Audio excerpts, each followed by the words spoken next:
Hi Mark, my name is Riley. My student number is S0441010. The speech title is Teach Every Child About Food by Jamie Oliver. I'm a freshman in NCUE.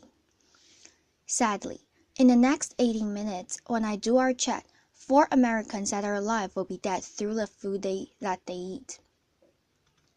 My name's Jamie Oliver. I'm 34 years old.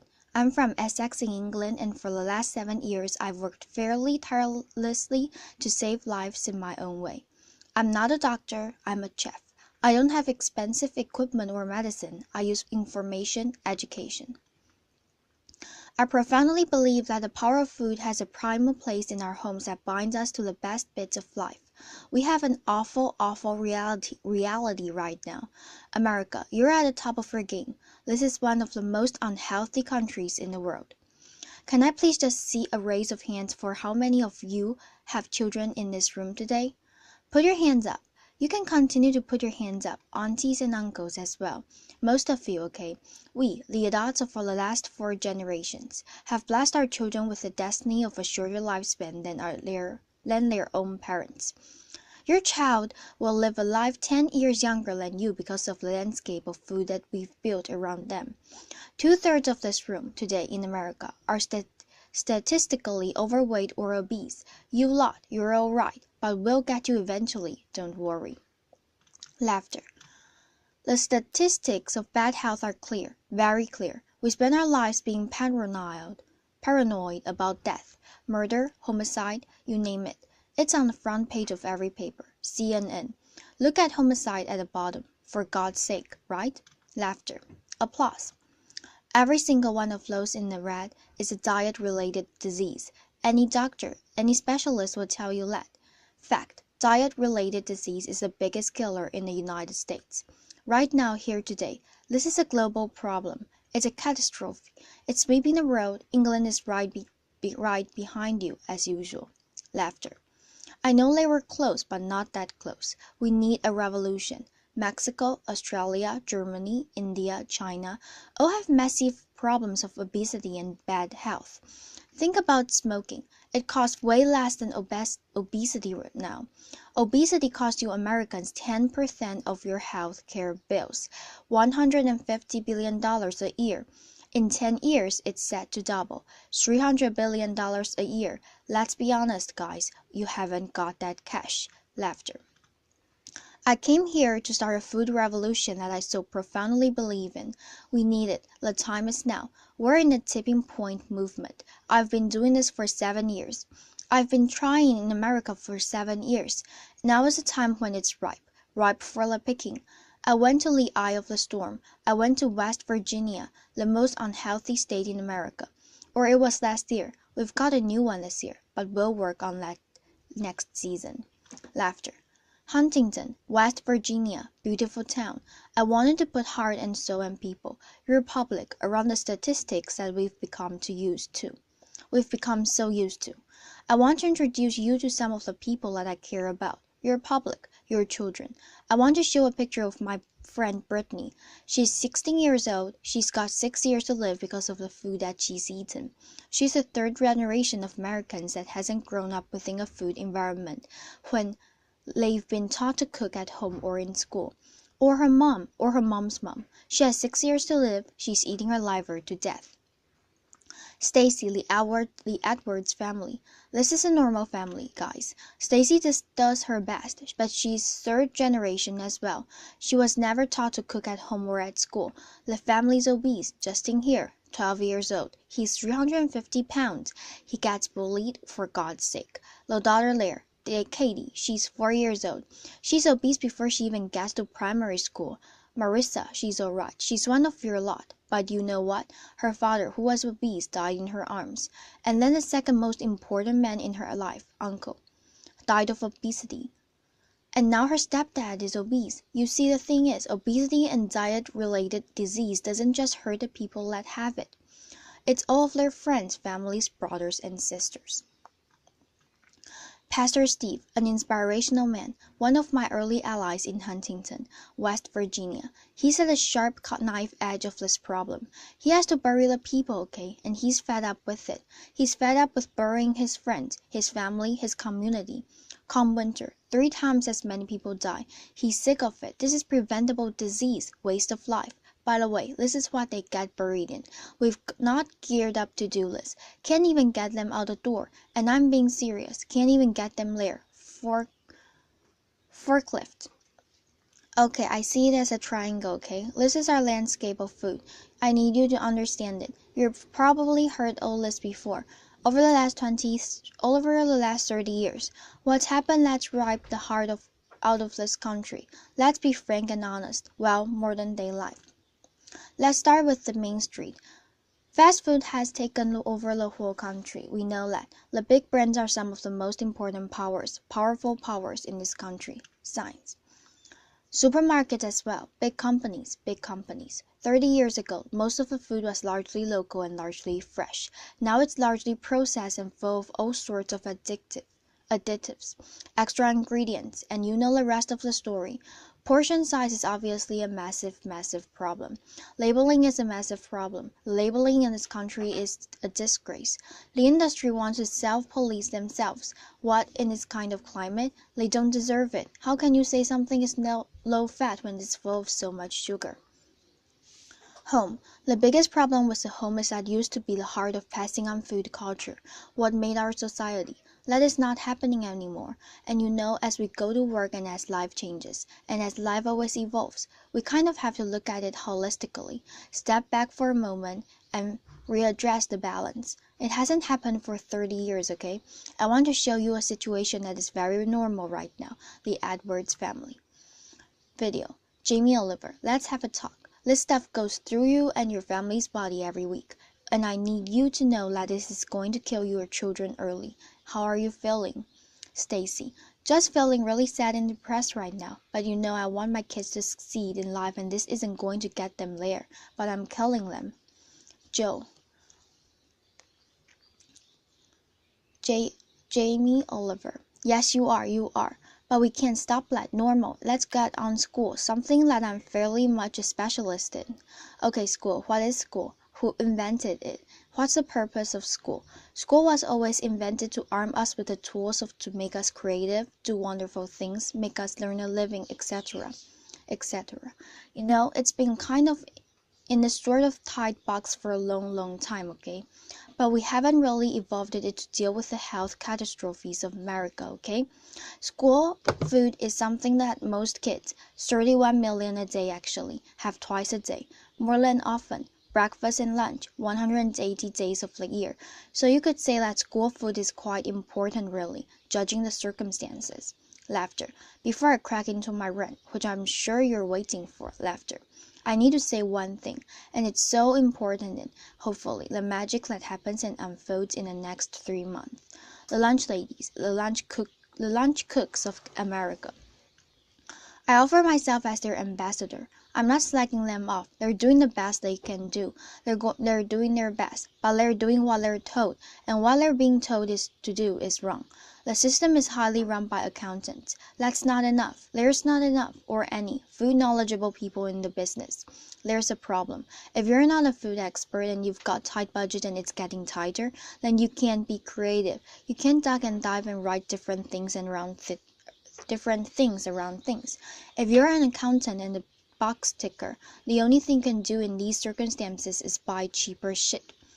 Now the reality is, the food that your kids get every day is fast food. It's highly processed. There's not enough fresh food in there at all. You know the amount of additives, numbers, ingredients you wouldn't believe.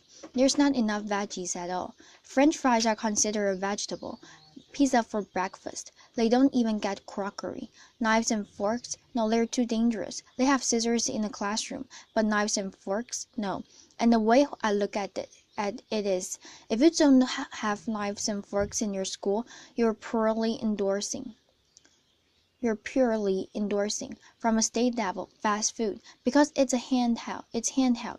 And yes, by the way, it is fast food. It's sloppy joes, it's burgers, it's wellness, it's pizzas, it's all of that stuff. Science. 10% of what we spend on healthcare, as I said earlier, is on obesity, and it's going to double. We're not teaching our kids. There's no statutory right to teach kids about food. Elementary or secondary school, okay? We don't teach kids about food, right? And this is a little clip from an elementary school, which is very common in England. Video. Who knows what this is? Child. Potatoes. Jamie Oliver. Potatoes. So you think these are potatoes? Do you know what that is? Do you know what that is? Child. Broccoli. Jamie Oliver. What about this? Our good old friend. Child. Celery. Jamie Oliver. No. What do you think this is? Child. Onion. Jamie Oliver. Onion. No.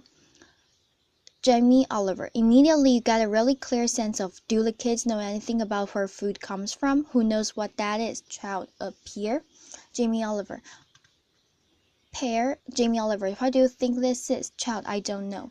Jamie Oliver. If the kids don't know what stuff is, then they will never eat it. Laughter.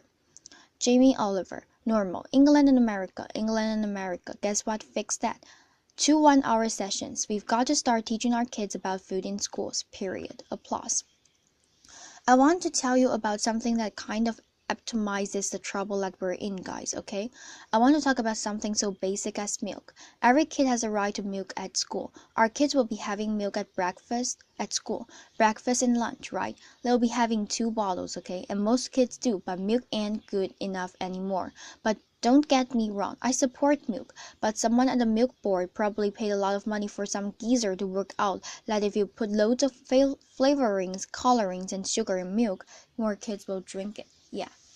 Obviously, now that's going to catch on the apple board is going to work out that if they make toffee apples, they'll eat more as well. Do you know what I mean? For me, there isn't any need to flavor the milk. Okay, there's sugar in everything. I know the ins and outs of these ingredients. It's in everything.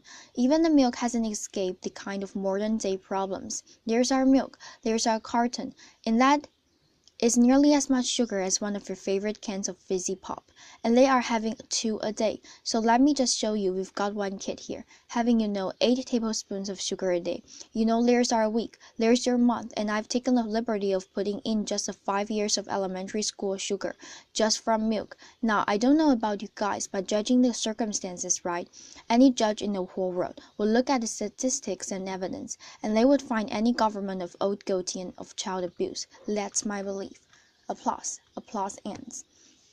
Now, if I came up here, and I wish I could come up here today and hang a curve for AIDS or cancer, you'd be fighting and scrambling to get to me. Liz, all this bad news is preventable. That's the good news. It's very, very preventable. So let's just think about it. We got a problem here. We need to reboot. Okay, so in my world, what do we need to do? Here's the thing. Right, it cannot just come from one source.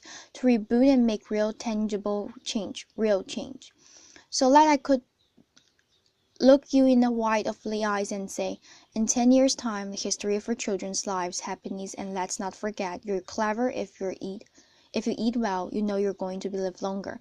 All of that stuff, it will look different, okay? So supermarkets, where else do you shop so religiously? Week in, week out, how much money do you spend in your life in a supermarket? Love them. They just sell us what we want. All right. They owe us to put a food ambassador in every major supermarket. They need to help us shop. They need to show us how to cook quick, tasty seasonal meals for people that are busy. This is not expensive. It is done in some and needs to be done across the board in America soon. And quick. The big brands, the food brands, need to put food education at the heart of their businesses. I know, easier said than done. It's in the future. It's the future. It's the only way. Fast food. With the fast food industry, it's very competitive. I've had loads of secret papers and dealings with fast food restaurants. I know how they do it. Basically they've weaned us onto these hits of sugar, salt, and fat, and X, Y, and Z. And everyone loves them, right? So these guys are doing to be part of the solution. But we need to get the government to work with all of that fast food purveyors and the restaurant industry. And over a 5, 6, 7 year period, we fuss off the extreme amounts of fat, sugar, and all the other non-food ingredients. Now also, back to the sort of big brands. Labeling, I said earlier, is an absolute farce and has got to be sorted. Okay, school. Obviously, in schools, we owe it to them to make sure those 180 days of the year from that little precious age of 4 until 18, 20, 24, whatever, they need to be cooked proper, fresh food from local growers on site. Okay, there needs to be a new standard of fresh, proper food for our children, for your children, yeah? Applause. Under the circumstances, it's profoundly important that every single American child leaves school knowing how to cook 10 recipes that will save their life skills. Applause. That means that they can be students, young parents, and be able to sort of duck and dive around the basics of cooking, no matter what recession hits them next time. If you can cook, recession money doesn't matter. If you can cook, time doesn't matter. The workplace, we haven't really talked about it. You know, it's now time for corporate responsibility to really look at what they need, what they feed or make available to their staff. The staff are the moms and dads of America's children. Marissa, her father died in her hand. I think she'll be quite happy if Cooperate America could start feeding their staff properly. Definitely they shouldn't be left out. Let's go back to the home. Now look, if we do all this stuff, and we can, it's so achievable. You can care and be commercial. Absolutely. But the home needs to start passing on cooking again, for sure. For sure, pass it on as a philosophy. And for me, it's quite romantic. But it's about if one person teaches 3 people how to cook something, and they teach 3 of their mates. That only has to repeat itself 25 times, and that's the whole population of America. Romantic, yes. But most importantly, it's about trying to get people to realize that every one of their individual efforts makes a difference. We've got to put back what's being lost. Huntington's Kitchen, Huntington, where I made this program. We've got this prime time program that hopefully will inspire people to really get on this change. I truly believe that change will happen. Huntington's Kitchen. I work with the community. I worked in the schools. I found local sustainable funding to get every single school in the area from the junk onto the fresh food. $6.5 grand per school. Applause. That's all it takes. $6.5 grand per school. The kitchen to $25 grand a month, okay? This can do 5,000 people a year, which is 10% of their population, and it's people on people. You know, it's local cooks teaching local people. It's free cooking lessons, guys, in the main street. This is real, tangible change around America. If we just look back now, there is plenty of wonderful things going on.